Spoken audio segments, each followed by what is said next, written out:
Hello, we are live. Thank you all for your patience. Technical We are difficulties. live. Yes, Yeah, there's always issues with technology, isn't there? I know. I think it's me. I am cursed when it comes to tech. So don't worry, but we are here. We made it. Yes, we made it. So thank you very much for joining us and welcome to the last instalment this year of our HSE Half Hour. So every month myself and Laura bring you this show based talking everything recruitment, safety. I look after I'm head of networks and communications at Executive Network Group, should I say, if you haven't seen the show before. I suppose over to you, Laura, for a bit of an intro. Sure, yeah. So hopefully most of you guys will know me, but yeah, I'm Laura Aucott. So I'm an associate director for HSE Recruitment and Executive Network Group, the parent company. I spent 13 years for my sins recruiting health and safety people for HSE Recruitment. And my role now is I get to do all this fun front-facing stuff. So that's events, that's networking, that's chatting with everybody in the safety industry. And we'll talk a little bit more about why, in a bit. But yeah, that's me in a nutshell.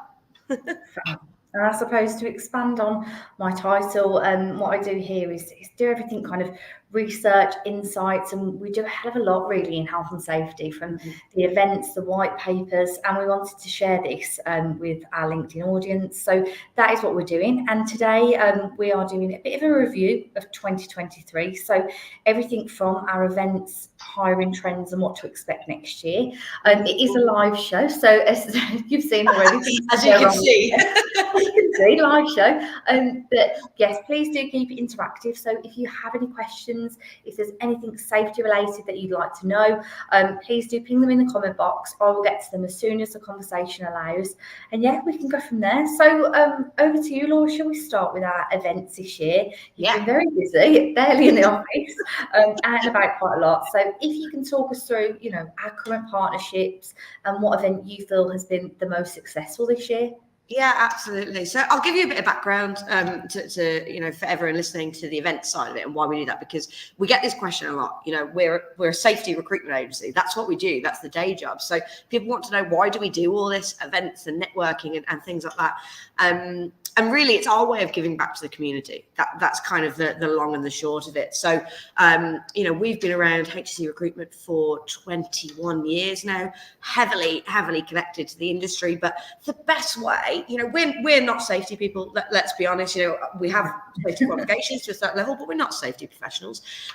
So the best way for us to really understand what it is that you guys do, and to understand how you work and where to place you and what the best fits are and all of that kind of stuff, it is to get out and talk to you all the time. So we always did a lot of networking anyway, and going out to IOSH meetings and things like that, just chatting and learning more about health and safety. And then back in about 2016, we just found there was kind of maybe a bit of a gap in the market for safety professionals to have places where they could come and talk about, this is going to sound weird, but stuff other than safety. So, safety professionals, you know what you're doing, right? You pretty much know how to do your job. So I can't come and teach you how to do your job. But what I can do is try and help you with some of that other stuff, like the leadership qualities and the strategic stuff.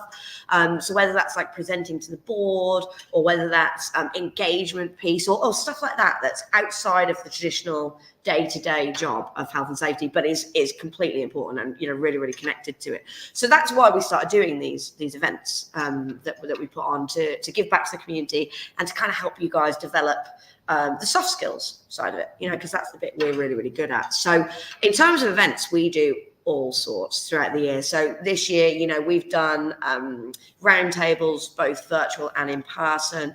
We have done seminars, where I've worked with some of our partners and we've talked about various things for certain groups of people. So for example, doing CV skills to more junior people, talking about leadership to more senior people. We've done mock trial events. We've done face-to-face general networking. So for example, this evening we are doing a wine tasting and networking evening for people in our network, clients that we've worked with, candidates that we've worked with, and kind of our partners and supporters as well. So the partners, I think, is quite an important bit to us. We're partnered with RSM, we're partnered with ROSPA, we're partnered with Pinson Masons, and we've got quite close ties with IOSH and NEBOSH as well. And again, that's just to give us that real embedded, make us really, really embedded in the industry so that we can help you better.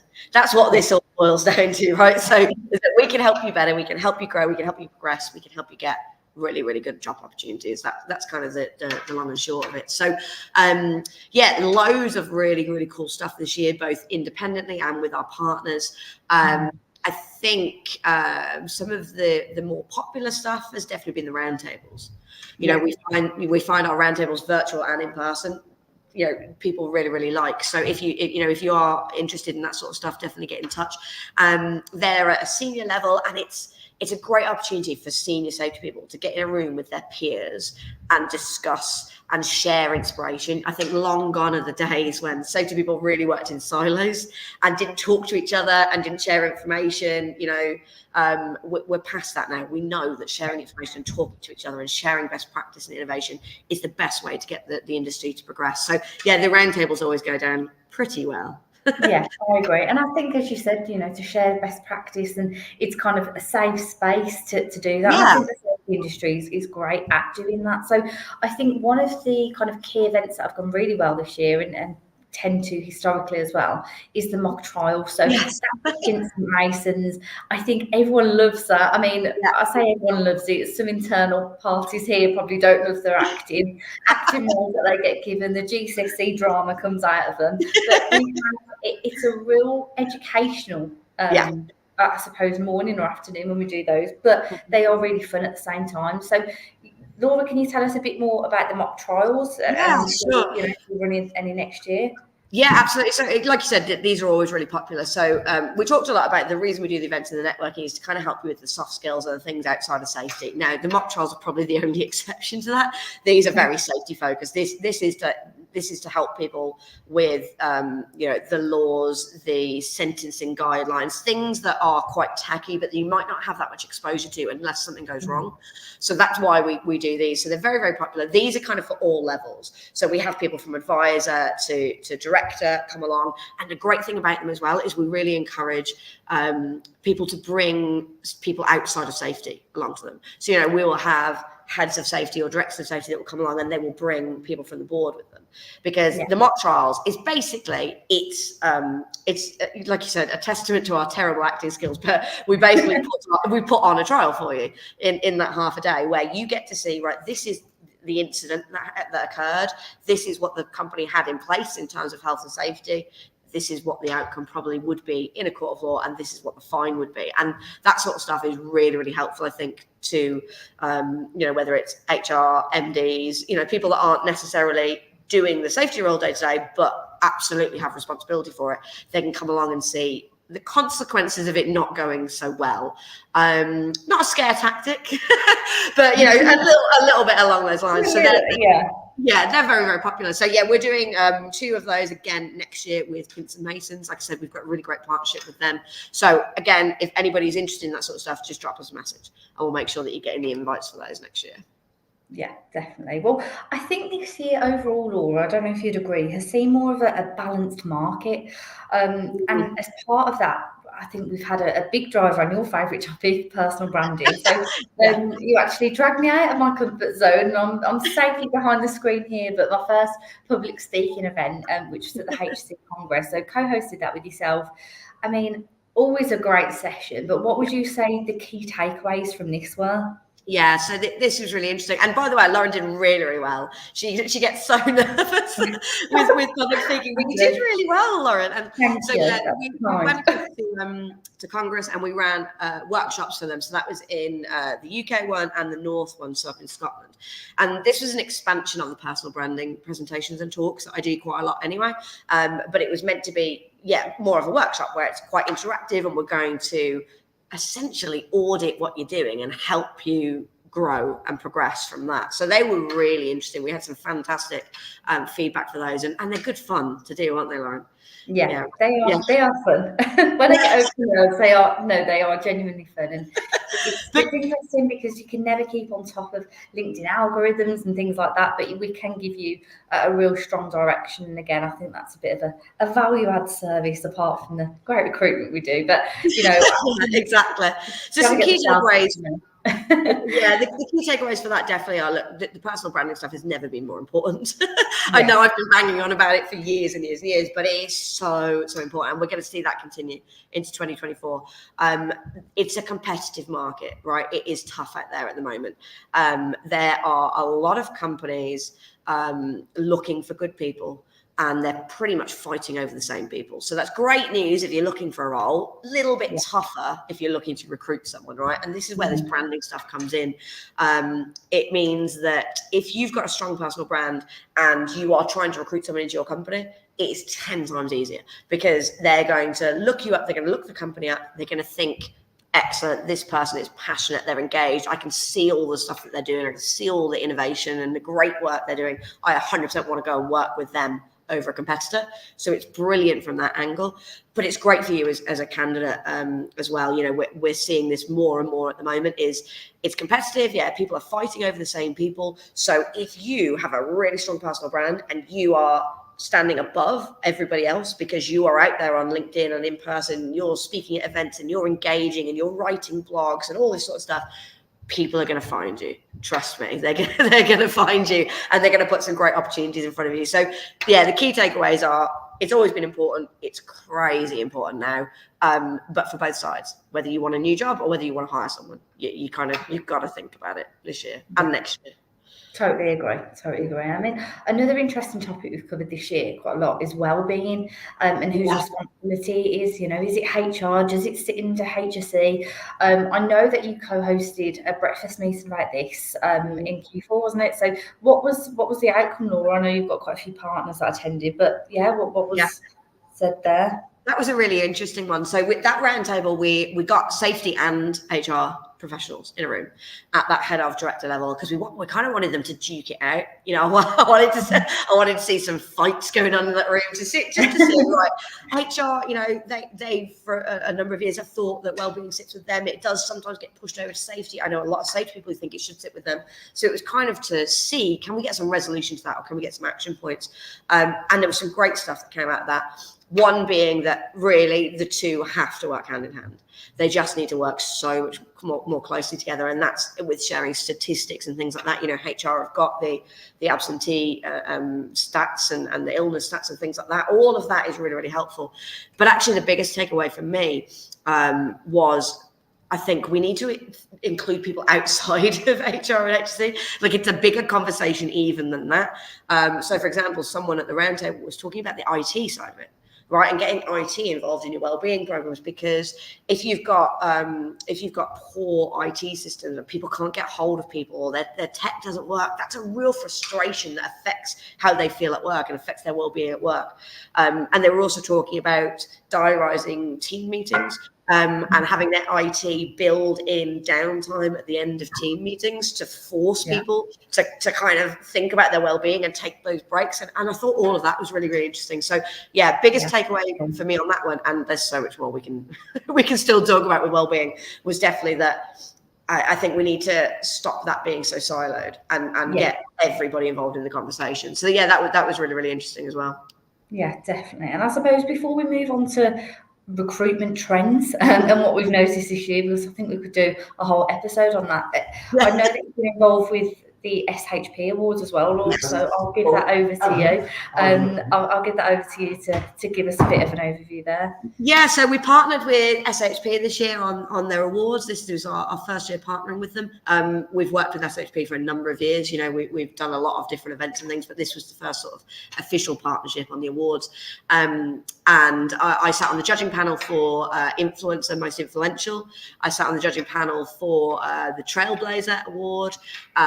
And I also had a look over the Rising Star Awards, and all of these had some just phenomenal entrants this year. It was really, really impressive.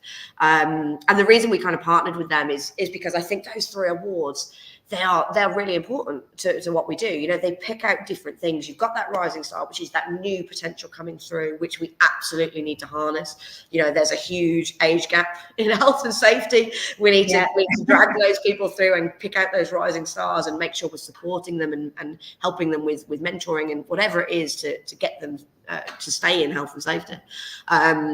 And then the most influential and the Trailblazer, I just love. I think they're great award categories because Trailblazer, I mean, some of the entrants we had, the stuff that people are coming up with in health and safety that's new and exciting is amazing.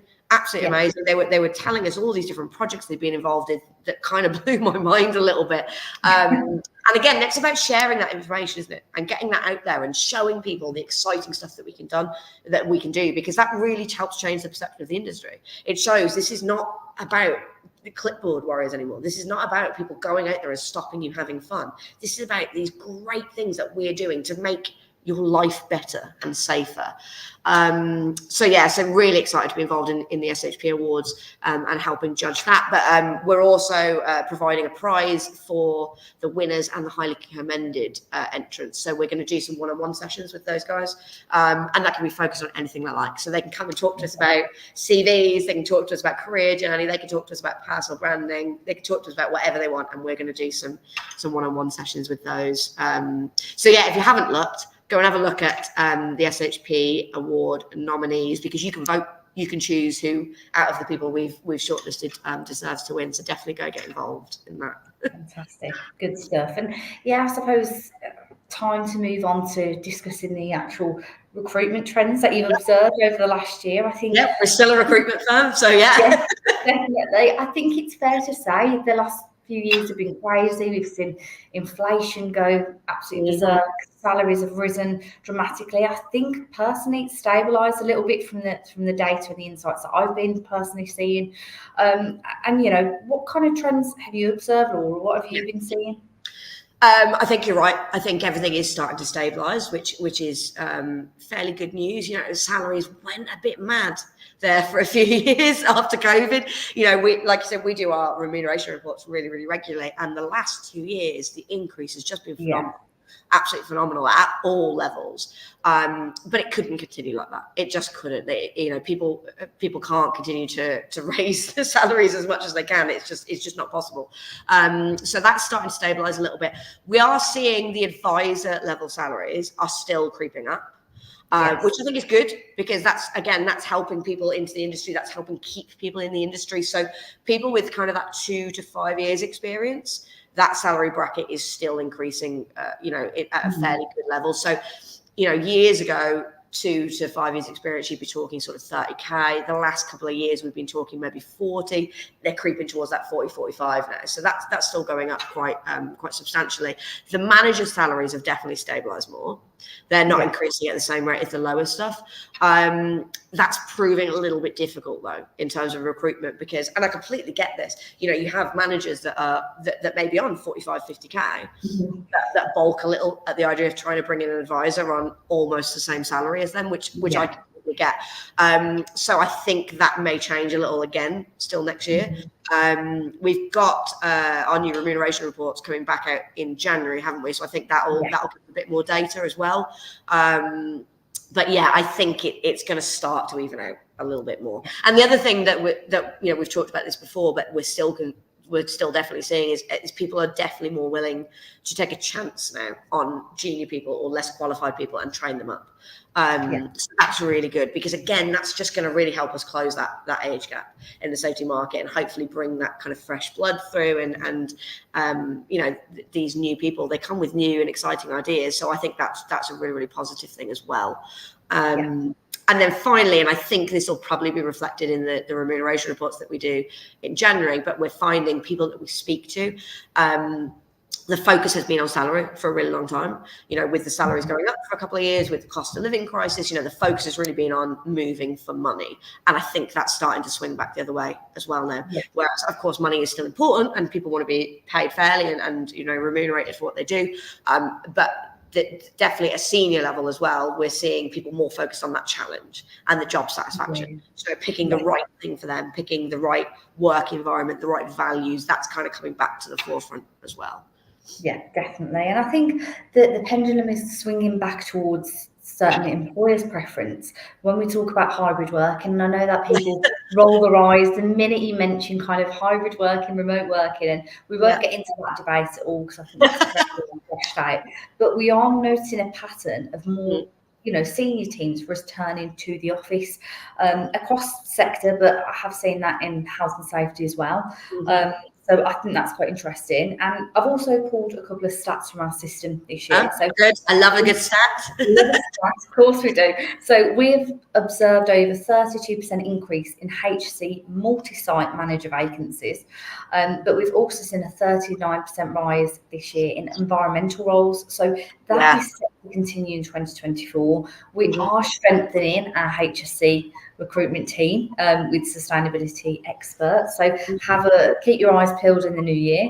But over to you, Laura, really. Why do you think this is? Why do you think that there has been an increase in, the overall ESG environmental roles that we're seeing?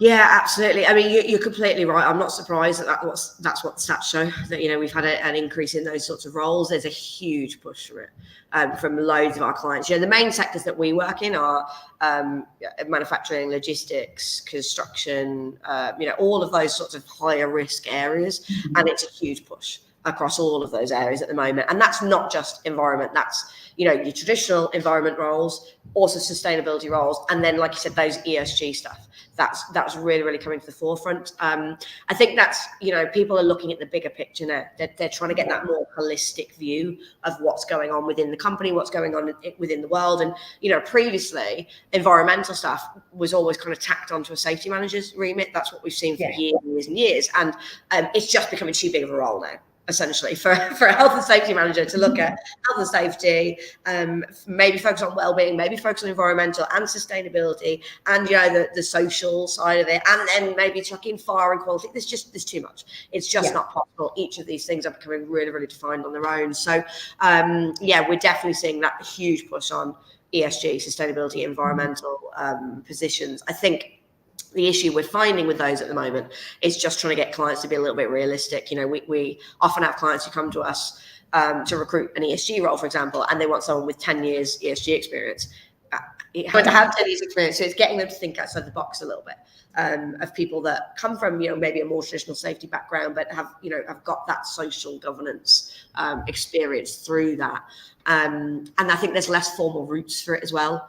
Unlike the typical, NEBOSH route, IOSH accreditation, there's less formal routes. There's obviously the environmental and IEMA and things like that, but ESG is kind of that new area. So I think it's going to be interesting seeing what happens with that next year. I think clients are going to take a chance on a lot of people, is what I think will happen. Because there is no formal set thing to say, right, your ESG specialist should have this. That's just not quite there yet. So I think we're going to see people taking chances.